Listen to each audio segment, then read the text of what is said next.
ಬಡಲ್ ತಪ್ಪಕಣೆ ಏನಂದ್ರು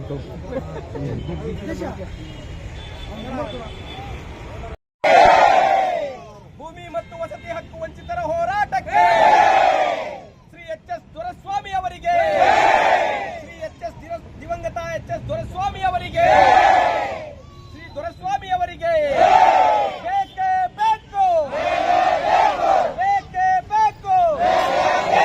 ಎಲ್ಲಿವರೆಗೂ ಹೋರಾಟ, ಎಲ್ಲಿವರೆಗೂ ಹೋರಾಟ,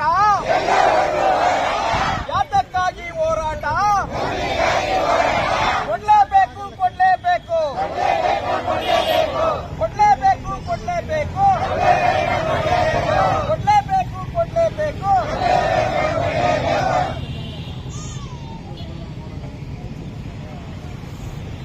ಯಾರ ಪರ? ಜಿಲ್ಲಾಧಿಕಾರಿಗಳೇ ನೀವು ಯಾರ ಪರ? ಮಂತ್ರಿಗಳೇ ನೀವು ಯಾರ ಪರ? ಮಂತ್ರಿಗಳೇ ನೀವು ಯಾರ ಪರ? ಶಾಸಕರೇ ನೀವು ಯಾರ ಪರ? ಶಾಸಕರೇ ನೀವು ಯಾರ ಪರ? ತಹಸೀಲ್ದಾರ್ಗಳೇ ನೀವು ಯಾರ ಪರ? ತಹಸೀಲ್ದಾರ್ಗಳೇ ನೀವು ಯಾರ ಪರ? ತಹಸೀಲ್ದಾರ್ಗಳೇ ನೀವು ಯಾರ ಪರ? ಇವತ್ತು ತುಮಕೂರು ಜಿಲ್ಲಾಧಿಕಾರಿಗಳ ಕಚೇರಿ ಮುಂದೆ ಭೂಮಿ ಮತ್ತು ವಸತಿ ಹಕ್ಕು ವಂಚಿತರ ಹೋರಾಟ ಸಮಿತಿ ತುಮಕೂರು ಜಿಲ್ಲೆಯಿಂದ ಜಿಲ್ಲೆಯ ಭೂಮಿ ಮತ್ತೆ ವಸತಿ ವಂಚಿತರೊಂದಿಗೆ ಎರಡನೇ ದಿನ ನಾವು ಅಹೋರಾತ್ರಿ ಧರಣಿಗೆ ಕಾಲಿಟ್ಟಿದ್ದೀವಿ.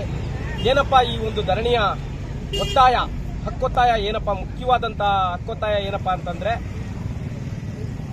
ತುಮಕೂರು ಜಿಲ್ಲೆಯಲ್ಲಿ ಭೂಮಿ ಮತ್ತೆ ವಸತಿ ಸಮಸ್ಯೆಗಳ ಬಗ್ಗೆ ನಾವು ಸುಮಾರು ಒಂದೂವರೆ ವರ್ಷಗಳಿಂದ ತುಮಕೂರು ಜಿಲ್ಲಾಧಿಕಾರಿಗಳಿಗೆ ಕೊಟ್ಟಂತ 3 ಮನವಿಗಳ ಬಗ್ಗೆ ಇಲ್ಲಿವರೆಗೂ ಏನಾಗಿದೆ ಅನ್ನೋದ್ರ ಬಗ್ಗೆ ನಮಗೆ ಸರಿಯಾದ ಸಂಕ್ಷಿಪ್ತವಾದ ಮಾಹಿತಿ ಇಲ್ಲ. ಹಾಗಾಗಿ ನಾವಿವತ್ತು ಧರಣಿಯನ್ನ ಮುಂದುವರಿಸಿಕೊಂಡು ಎರಡನೇ ದಿನಕ್ಕೆ ಕಾಲಿಟ್ಟಿದ್ದೀವಿ.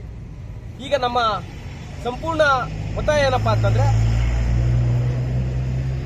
ಜಿಲ್ಲಾಧಿಕಾರಿಗಳು ಸಂಬಂಧಪಟ್ಟ ತಾಲೂಕಿನ ತಹಶೀಲ್ದಾರರವರುಗಳು ಮತ್ತೆ ಇಒರವರುಗಳು ಮತ್ತೆ ಜಿಲ್ಲಾ ಪಂಚಾಯತ್ ಸಿಇಒರವರು ಸ್ಥಳಕ್ಕೆ ಬಂದು ನಾವು ಕೊಟ್ಟಿರತಕ್ಕಂತ 3 ಪತ್ರಗಳ ವಿಚಾರವಾಗಿ ಇಲ್ಲಿವರೆಗೂ ಏನು ಕ್ರಮ ಆಗಿದೆ ಅನ್ನೋದ್ರ ಬಗ್ಗೆ ಜನಗಳ ಮುಂದೆ ಬಹಿರಂಗಪಡಿಸಬೇಕು.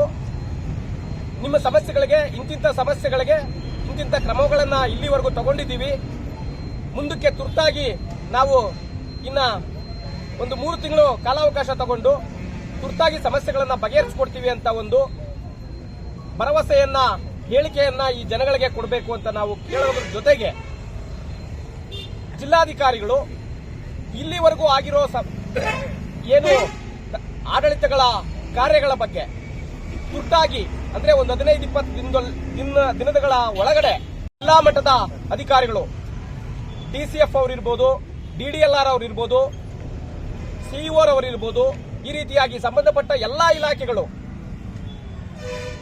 ಅಧಿಕಾರಿಗಳನ್ನ ಒಳಗೊಂಡಂತೆ ಒಂದು ಸಭೆಯನ್ನ ಮಾಡೋದಕ್ಕೆ ಇದೇ ಸ್ಥಳದಲ್ಲಿ, ಈ ಧರಣಿ ಸ್ಥಳದಲ್ಲಿ ಲಿಖಿತವಾಗಿ ಆ ದಿನಾಂಕವನ್ನ ಗೊತ್ತು ಮಾಡಿ ಜಿಲ್ಲಾಧಿಕಾರಿಗಳು ನಮಗೆ ಕೊಡಬೇಕು. ಕೊಟ್ಟಾಗ ನಾವು ಈ ಧರಣಿಯನ್ನ ಕೈ ಬಿಡ್ತೇವೆ. ಮತ್ತೆ ಇನ್ನೊಂದು ಪ್ರಮುಖವಾದಂತಹ ವಿಷಯ, ಈ ಹಿಂದೆ ನಾವು ಏನು 1.5 ವರ್ಷದ ಹಿಂದೆ ನಾವು ತುಮಕೂರು ಜಿಲ್ಲಾಧಿಕಾರಿಗಳಿಗೆ ಮನವಿ ಕೊಟ್ಟಂತೆ ಒಳವನಹಳ್ಳಿ ಗ್ರಾಮ ಮತ್ತೆ ಇರುಸಂದ್ರ ಕಾಲೋನಿ ಗ್ರಾಮಕ್ಕೆ ಭೂಮಿಯನ್ನ ಮಂಜೂರು ಮಾಡಿಕೊಟ್ಟಿದ್ದಾರೆ. ಅದಕ್ಕೆ ಸಂಬಂಧಪಟ್ಟಂತೆ ಆ ಭೂಮಿಯಲ್ಲಿ ಇಲ್ಲಿನ ವಸತಿ ವಂಚಿತರು, ನಿವೇಶನ ವಂಚಿತರು ಹೋಗಿ ಗುಡಿಸಲು ಹಾಕೊಂಡು ಸುಮಾರು 5-6 ತಿಂಗಳಿಂದನೂ ಕೂಡ ಅಲ್ಲಿ ವಾಸವಾಗಿದ್ದಾರೆ. ಅವರಿಗೆ ಕುಡಿಯೋದಕ್ಕೆ ನೀರಿಲ್ಲ. ಮತ್ತೆ ಬೆಟ್ಟದ ತಪ್ಪಲಲ್ಲಿ ಅಲ್ಲೆಲ್ಲೋ ಕಾಡಲ್ಲಿ ಜಾಗ ಕೊಟ್ಟಿದ್ದಾರೆ, ಅಲ್ಲಿ ವಿದ್ಯುತ್ ಸಂಪರ್ಕ ಇಲ್ಲ.